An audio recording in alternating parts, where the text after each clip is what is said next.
हुक्म था उसको पकड़कर जिंदा मेरे पास लाओ, उसको कत्ल किया जाएगा। सईद इब्न जुबैर बड़े नेक आदमी थे, लेकिन हज्जाज इब्न यूसुफ ने बड़े नेक लोगों को ही कत्ल किया है। एक एक करके न जाने कितने सहाबा को उसने कत्ल किया है। हज्जाज इब्न यूसुफ ने सईद इब्न जुबैर को पुलिस ढूंढ रही थी, पुलिस तलाश कर रही थी, लेकिन सईद इब्न जुबैर किसी के हाथ नहीं लग रहे थे। रात को वो बहुत सी दूरी तय करके हज्जाज इब्न यूसुफ की सल्तनत से निकलना चाह रहे थे, उसके मुल्क से बाहर भागने की कोशिश कर रहे थे ताकि मेरी जान बच जाए।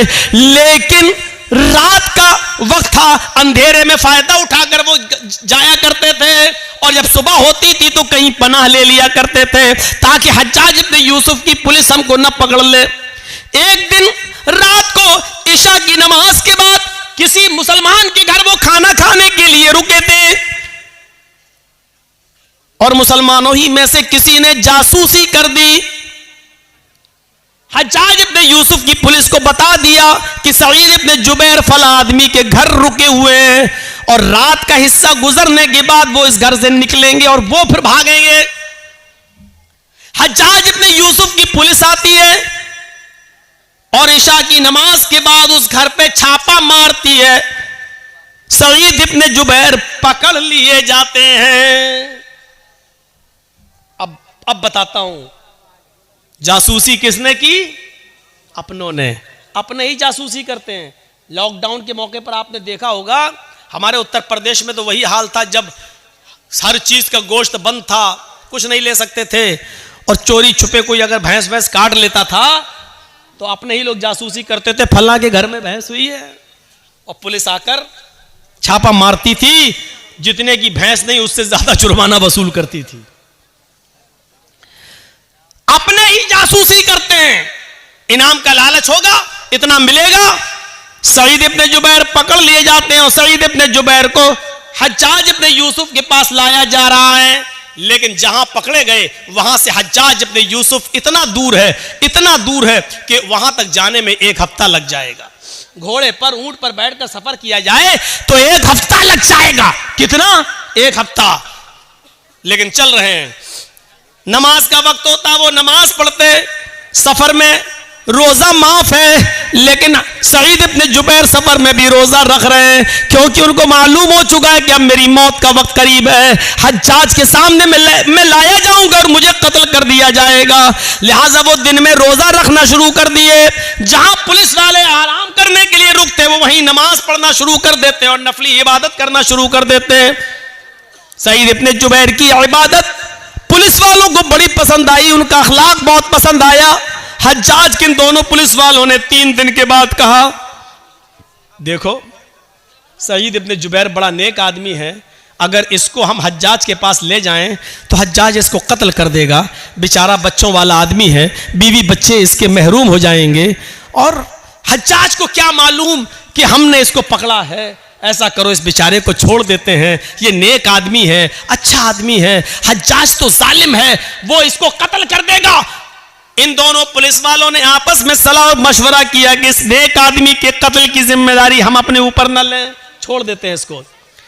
ये दोनों पुलिस वाले सईद के पास आए, कहने लगे, सईद इब्न जुबैर, आए सईद इब्न जुबैर, तुम्हारी इबादत ने, तुम्हारे अखलाक ने मेरा दिल मोह लिया है। हम नहीं चाहते कि तुम्हें हज्जाज के पास लेकर चले, मेरा दिल चाहता है कि तुम्हें हम छोड़ दें। आए हज्जाज, ये रात का वक्त है, अंधेरे का फायदा उठाओ और तुम निकल जाओ। हज्जाज को तो मालूम नहीं है कि मैंने तुम्हें गिरफ्तार कर लिया है। हम उसके पास जाएंगे और कह देंगे कि हमें सईद इब्न जुबैर मिले ही नहीं। सईद इब्न जुबैर ने कहा, तुम्हारी बड़ी मेहरबानी, मैं कसीरुल अयाल हूं, मेरे बच्चे ज्यादा हैं, मेरी बीवी है, बच्चों का बोझ है मेरे ऊपर, अगर तुम मुझे छोड़ रहे हो तो ये तुम्हारा रहम व करम है मेरे ऊपर। अच्छा है, छोड़ दीजिए भाई, मैं आपका ये एहसान कभी भूलूंगा नहीं। उन्होंने कहा, एहसान की क्या बात है, आप मुजरिम नहीं हैं, हज्जाज आपका दुश्मन है, वो आपको कत्ल करना चाहता है। जाओ, आए सईद, मैंने तुम्हें छोड़ दिया है, जाओ चुपके से, जाओ, निकल जाओ।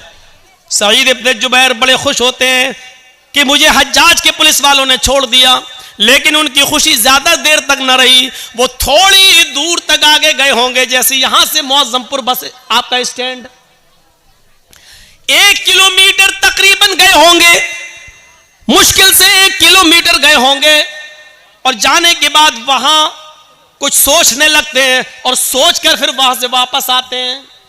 1 किलोमीटर गए, लेकिन कुछ उनके दिमाग में आया और वहां से सोचकर वो फिर लौटे आए, और लौट कर आने के बाद उन दोनों पुलिस वालों के पास आ गए और कहने लगे, अरे हज्जाज इब्ने यूसुफ के पुलिस वालों, मुझे हज्जाज के पास ले चलो, मैं भाग कर छिप कर भागना नहीं चाहता, मुझे हज्जाज के पास ले चलो।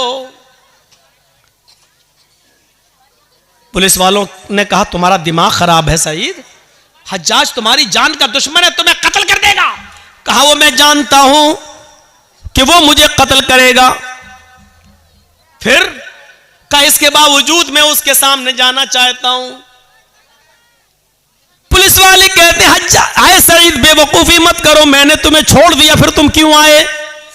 सईद इब्ने जुबैर रोते हैं और रोते हुए कहते हैं, आए पुलिस वालों, तुम्हें नहीं मालूम, जिस आदमी ने मेरी जासूसी की और तुम्हें यह बताया कि मैं इस घर में छिपा हूं, वो तो कहीं ना कहीं से देख ही रहा होगा, उसको तो यह मालूम ही होगा कि तुम दोनों ने मुझे गिरफ्तार कर लिया है, मुझे पकड़ लिया है। वो आदमी हज्जाज को यह खबर दे देगा, इन दोनों पुलिस वालों ने सईद को गिरफ्तार कर लिया। आए पुलिस वालों, अगर हज्जाज को यह पता चल गया कि तुमने मुझे पकड़ लिया था और फिर छोड़ दिया, तो मैं तो बच जाऊंगा, लेकिन फिर तुम्हारा हश्र यह होगा कि तुम दोनों को खूनी चमड़े पर लिटाकर बिठाकर तुम्हारी गर्दनों को उड़वा देगा, और मैं ये नहीं चाहता कि मेरी जान बच जाए और मेरे बदले में तुम दोनों की जान चली जाए, मेरी गर्दन महफूज रहे और तुम दोनों की गर्दनें कट जाएं। अल्लाह के नबी ने फरमाया, जो अपने लिए पसंद करो वो अपने भाई के लिए पसंद करो, और जो अपने लिए पसंद ना करो वो अपने भाई के लिए पसंद ना करो। जब मुझे अपनी गर्दन अपने लिए कटाना पसंद नहीं है, तो अपने वजह से, मेरी वजह से तुम दोनों की गर्दनें कट जाएं, ये मुझे कैसे पसंद हो सकता है? अगर मेरे बीवी बच्चे तो आपके भी तो बीवी बच्चे हैं, फिर मेरे बीवी बच्चों में मैं खुश रहूं और तुम दोनों की जान जाए और तुम दोनों की बीवी बच्चे एक दूसरे के ऊपर बोझ बन जाएं, ये इस्लाम ने नहीं सिखाया, ये हमारे नबी ने नहीं सिखाया। आए हज्जाज के पुलिस वालों, मुझे हज्जाज के पास लेकर चलो। इसके बावजूद उन दोनों ने समझाया, लेकिन नहीं माने सईद इब्ने जुबैर, हम अपने लिए तुम्हारी जिंदगी खतरे में नहीं डाल सकते हैं। आखिरकार जिद करते रहे और वो दोनों पुलिस वाले उनको पकड़कर हज्जाज के सामने ले आए। हज्जाज ने कहा, बहुत बहुत मुबारक, तुम इनको पकड़ कर लाए हो, तुम्हें इनाम से नवाजा जाएगा। और कहा, कोई ख्वाहिश है तुम्हारी? उन्होंने वही ख्वाहिश जाहिर की कि हमें 2 रकात नमाज पढ़ना है। कहा, पढ़ लो। खूनी चमड़ा बिछा दिया गया। कुछ खाना है, कुछ पीना है? कहा, नहीं। क्यों? आखिरी तमन्ना तो सबसे पूछी जाती है, कुछ खाना हो पीना हो तो बता दो। सईद इब्ने जुबैर ने कहा, इन्नी साइमुन, मैं रोजे से हूं। हज्जाज इब्ने यूसुफ ने कहा, चलो। पीछे से हाथ बांध दिए गए, खूनी चमड़ा बिछा दिया गया, गर्दन नीची कर दी गई, और हज्जाज के एक जल्लाद ने पूरी ताकत के साथ अपनी तलवार चलाकर सईद इब्ने जुबैर को एक ही बार में उनकी गर्दन को उनके तन से जुदा कर दिया। पूरा वाक़या बताने का मेरा मकसद सिर्फ यह है कि सईद इब्ने जुबैर ने अपनी गर्दन कटाना गवारा कर लिया, लेकिन अपनी वजह से उन दोनों मुसलमान पुलिस वालों की जिंदगी खतरे में नहीं डाली। ये मुसलमान होता है जो अपनी वजह से दूसरे को मुसीबत में नहीं डालता है, जो अपनी वजह से दूसरे को तकलीफ में नहीं डालता है, वो मुसलमान ही क्या जिसकी वजह से दूसरे को तकलीफ पहुंचे। और हम तो उस वक्त सबसे ज्यादा खुश होते हैं जब हमारी वजह से हमारा पड़ोसी बेचैन हो। उस जमाने में क्या हाल था, एक आदमी के घर में बहुत से चूहे थे जो उसको तंग करते थे। उसने लोगों से पूछा, मैं क्या करूं बताओ? किसी ने कहा, एक बिल्ली ले आओ, बिल्ली पाल लोगे, चूहों को खाती रहेगी। उसने कहा ये तुमने सही मशवरा दिया। 3-4 दिन के बाद उसी आदमी ने पूछा क्या हुआ, बिल्ली लाए? उसने कहा नहीं लाए। कहा फिर क्या हुआ? क्या हुआ, चूहे हैं, अब क्या करेंगे? तो कहा बिल्ली क्यों नहीं लाते हो? कहा मैं बिल्ली खरीदने का इरादा किया कि मैं बिल्ली लाऊं और पाल लूं, लेकिन ये सोचकर नहीं लाया कि जब मेरे घर में बिल्ली आ जाएगी तो कुछ 2-4 चूहों को खा लेगी और बहुत से चूहे तो डर के मारे मेरा घर छोड़ देंगे और भाग जाएंगे, और वो घर छोड़कर भागेंगे तो मेरे पड़ोस में घुस जाएंगे। और अल्लाह के नबी ने फरमाया पड़ोसियों का बहुत बड़ा हक है, जो चीज मैं अपने लिए पसंद नहीं करता हूं चूहे वो डर के मारे मेरे पड़ोस के घर में पहुंचकर उनको वही तकलीफ दे जो मेरे घर में मुझे तकलीफ दे रहे हैं। तो ये भी तो सही नहीं है कि मैं अपनी तकलीफ से बच जाऊं लेकिन अपनी तकलीफ अपने पड़ोसी को दे दूं। ये कौन सा ईमान था यार, ये कौन सा जज्बा था है? इस जज्बे को क्या कहेंगे आप? यहां तो बदगुमानियां हमने इतनी पाल रखी है एक दूसरे के खिलाफ। हमारी मौलाना जर्जीस की आपसे बनती नहीं है, आप हमें नहीं देखना चाहते, हम आपको नहीं देखना चाहते, गुस्सा घर में ही हो। अब आपने हमारे खिलाफ बहुत कुछ पाल लिया है, अपने दिमाग में रख लिया है, अब आपका जहन वही कहेगा जो आपके दिमाग में है। अब मौलाना जर्जीस चाहे कितना अच्छा काम कर रहे हो लेकिन आपको बुरा लगेगा। अब जर्जीस साहब नमाज पढ़ के निकलेंगे तो आप क्या कहेंगे, देखो 9 से चूहे खा के बिल्ली चली हज का, कितना बड़ा मुल्ला बना फिर रहा है। अच्छी तकरीर करेंगे तो कहें देख कैसे दिखावा कर रहा है। क्यों? क्योंकि आपके दिमाग में मेरे ताल्लुक से वही भरा है। आप घर की छत पर खड़े हैं, मैं मस्जिद से निकलकर नमाज पढ़ के निकला हूं और मैं जबान में बोलता हुआ बड़बड़ाता हुआ जा रहा हूं, सुभान अल्लाह अल्हम्दुलिल्लाह, सुभान अल्लाह अल्हम्दुलिल्लाह, मुंह चल रहा मेरा। और आपकी नजर मेरी नजर से मिल गई, आप घर की छत पे खड़े हैं, मेरे होंठ हिल रहे हैं और मैंने आपको देख लिया और आपने छत पे देखा ये होंठ हिल रहे हैं, तो आप समझेंगे ये कमीना मुझे गाली दे रहा है। ये बदगुमानी है।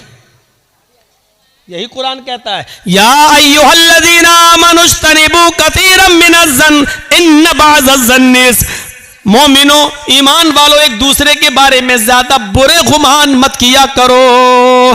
बाज गुमान इंसान को गुनाहगार बना देते हैं। एक लड़की हैंडफोन लगाकर चली जा रही है, बातें करती हुई जा रही है, उधर चाय की दुकान पे लड़के बैठे हैं, कहते हैं देख बॉयफ्रेंड से बात करती हुई जा रही है। यही है बदगुमानी।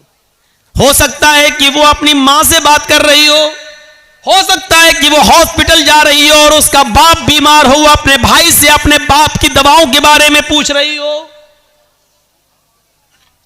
हाँ, ये भी हो सकता है कि वो बॉयफ्रेंड से बात कर रही हो। लेकिन हमें अच्छा सोचने का हुक्म दिया गया है, बदगुमानी से हमें रोका गया है कि या अय्युहल्लज़ीना आमनुज्तनिबू कसीरम मिनज़्ज़न, ईमान वालों तुम ज्यादा गुमान मत किया करो, ज्यादा बदगुमानियों से बचो। इन्न बाज़-ज़न्नि, बाज़ बदगुमानियां इंसान को गुनाहगार बना देती हैं। अच्छा, जरूरी भी तो नहीं है, और ये बात जरूरी भी तो नहीं है कि हम जो सोचे वो सही हो।